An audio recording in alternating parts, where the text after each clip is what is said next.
Assalamualaikum warahmatullahi wabarakatuh. Nama saya Ilham Abdul Fattah dari Skuteker 2. Saya akan menjelaskan materi tentang teks laporan hasil observasi. Apa itu teks laporan hasil observasi? Teks laporan hasil observasi adalah tulisan yang melaporkan secara objektif, faktual, dan sistematis hasil dari pengamatan terhadap suatu objek, fenomena, atau peristiwa. Berisi informasi umum hingga perincian khusus dari sudut pandang keilmuan untuk memberikan penjelasan rinci dan terstruktur kepada pembaca. Ada struktur teks LHO, yaitu dari pernyataan umum, definisi umum yang berisi pengantar atau definisi objek, deskripsi bagian yang memuat perincian detail objek, dan deskripsi manfaat atau simpulan yang menjelaskan kegunaan objek tersebut, kadang disertai simpulan opsional. Kaidah kebahasaan, penggunaan kata frasa nomina. Verba relasional adalah merupakan verba aktif hidup membuat, kata pengelompokan terbagi terdiri atas, istilah keilmuan, herbivora, simbiosis, konjungsi, kata hubung, kata sifat, adjektiva, kalimat definisi dan deskripsi, kata baku dan seringkali disertai paranomina, kata ganti, serta data dan gambar untuk memperkuat fakta dan kejelasan laporan. Contoh teks dari laporan observasi adalah kucing adalah hewan mamalia yang sering dipelihara manusia sebagai hewan kesayangan. Hewan ini memiliki tubuh yang lentur, bulu halus, dan indera penciuman yang sangat tajam. Berdasarkan hasil pengamatan, kucing biasanya aktif pada pagi dan malam hari untuk mencari makan atau bermain. Kucing juga menunjukkan perilaku menjilat tubuhnya sendiri sebagai bentuk menjaga kebersihan. Dengan sifatnya yang jinak dan mudah beradaptasi, kucing menjadi salah satu hewan peliharaan paling populer di lingkungan masyarakat. Sekian, terima kasih. Assalamualaikum warahmatullahi wabarakatuh. Saya Fadil Sabrun pertama ingin menjelaskan tentang teks eksposisi. Teks eksposisi adalah jenis tulisan fiksi yang bertujuan atau menginformasikan suatu topik secara objektif, lugas, jelas, dan logis kepada pembaca. Dengan mendapat pendapat atau argumen penulis yang didukung fakta agar pembaca memperoleh pemahaman atau pengetahuan baru secara akurat dan rasional. Nah, selain itu eksposisi mempunyai struktur. 1. Tesis atau pendapat atau gagasan utama. 2. Argumentasi atau penjelasan fakta dan data pendukung serta penegasan ulang atau kesimpulan atau penguatan kembali gagasan. Nah, teks eksposisi mempunyai kaidah kebahasaan, penggunaan kata teknis atau peristilahan, kata konjungsi atau sebab akibat, kronologis, perbandingan. 3. Kata kerja mental atau berpendapat, menyimpulkan, kata perujukan atau berdasarkan data merujuk pada, kata persuasif atau perlu, harus, sebaiknya, dan kata denotatif atau makna sebenarnya, serta bahasa baku agar informasi lebih jelas dan objektif. Nah, kalian belum tahu kan contoh teks eksposisi itu apa? Contoh teks eksposisi. Teknologi digital semakin penting dalam kehidupan pelajar karena mempermudah akses informasi dan proses belajar. Melalui internet, pelajar dapat menemukan berbagai sumber pengetahuan seperti artikel, video pembelajaran, dan materi sekolah dengan cepat. Selain itu, aplikasi edukasi membantu pelajar memahami pelajaran melalui latihan interaktif.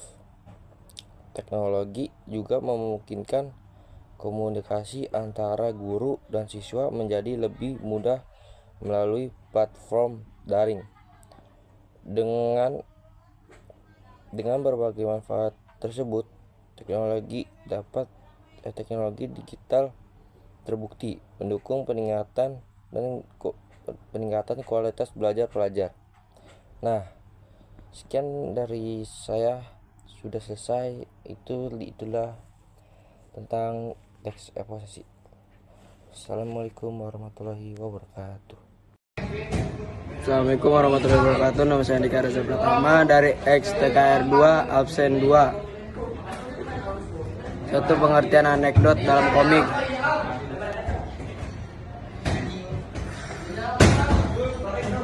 Pengertian anekdot dalam komik artinya cerita pendek bernuansa lucu atau menyindir yang disajikan dalam bentuk gambar berpanel. Jadi umumnya tetap ada seperti anekdot biasa, tetapi penyampaian menggunakan ilustrasi, ekspresi tokoh, dan dialog komik supaya pesan terasa lebih hidup dan menarik.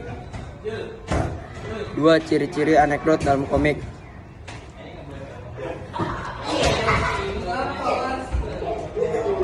1. Ada humor atau kritik halus terhadap situasi tertentu. 2. Ceritanya sangat singkat, biasanya hanya beberapa panel saja. 3. Mengandalkan visual ekspresi tokoh dan balon teks untuk menyampaikan lucunya. 4. Sering menampilkan situasi yang relatable, misalnya kehidupan sekolah, teknologi, dan kebiasaan masyarakat. 3. Struktur. 1. Abstrak, 2 gambaran. 1. Abstrak, gambaran singkat tentang situasi lucu atau topik yang akan diangkat. 2. Orientasi, menyarankan siapa tokoh, di mana dan apa yang sedang terjadi. 3. Krisis, bagian paling lucu atau absurd. 4. Menampilkan tanggapan tokoh terhadap kejadian lucu. Dan 5. Koda, panel penutup yang berisi kesimpulan atau tweets lucu dan sindiran. 4. Unsur instruksi. 1. Tema, 2. Tokoh, 3. Penokohan, 4. Latar, 5. Alur, 6. Amanat, 7. Sudut pandang, 8. Gaya bahasa, 9. Unsur visual. 5. Contoh, seperti judul belajar matematika. Di kelas guru bertanya, jika kamu punya 5 permen dan temanmu mengambil 2, kamu masih punya berapa? Lalu Ali menjawab, 4. Masih punya 5, Bu. Guru mengerut dahi, loh kok masih 5?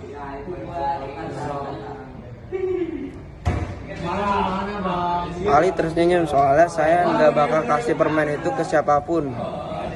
Sekian dari saya. Wassalamualaikum warahmatullahi wabarakatuh. Assalamualaikum warahmatullahi wabarakatuh. Saya Fatwa Zainal ingin menjelaskan tentang teks hikayat atau cerita rakyat. Pertama ada struktur. Struktur pada cerita rakyat ada orientasi atau pendahuluan, memperkenalkan latar tempat, waktu, dan tokoh. 2. Konflik atau peristiwa, berisi rangkaian kejadian yang dialami tokoh utama. 3. Klimaks atau puncak konflik, bagian yang paling menegangkan dari cerita. 4. Resolusi atau penyelesaian, konflik diselesaikan, cerita berakhir. 5. Amanat, pesan moral yang ingin disampaikan pengarang. Kaidah kebahasaan. 1. Menggunakan kata arkais atau lama, contoh patih papan. 2. Menggunakan kalimat langsung, dialog antara tokoh menggunakan tanda petik. 3. Menggunakan ungkapan hiperbolis, cerita sering melebih-lebihkan. 4. Menggunakan kata kerja mental, contoh berpikir, merasa. 5. Menggunakan kata ganti orang ketiga, contoh ia, mereka. 6. Banyak majas seperti metafora, personifikasi, dan simik. Contoh teks. Putri Bunga Melati.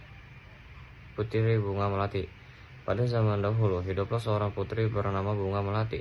Ia terkenal karena kecantikannya yang tiada tara. Suatu hari, seorang raksasa sakti menculiknya untuk dijadikan permaisurinya. Pangeran Cahaya yang mendengar kabar itu segera berangkat menyelamatkan sang putri.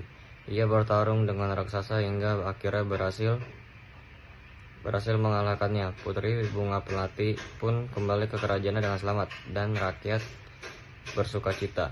Sejak itu, rakyat percaya bahwa keberaniannya dan ketulusannya adalah kunci kemenangan. Analisis struktur, orientasi. Pada zaman dahulu, hiduplah seorang putri bernama Bunga Melati. Komplikasi, suatu hari seorang raksasa sakti menculiknya. Klimaks, Pangeran Cahaya bertarung dengan raksasa. 4. Resolusi, akhirnya berhasil mengalahkannya. Koda, rakyat percaya bahwa keberaniannya dan ketulusan adalah kunci kemenangan. Analisis kebahasaan. Kata klasik, pada zaman dahulu, kata kerja material, menculik, bertarung, mengalahkan. Kata kerja mental, percaya mendengar. Majas hiperbola, kecantikannya yang tiada tara.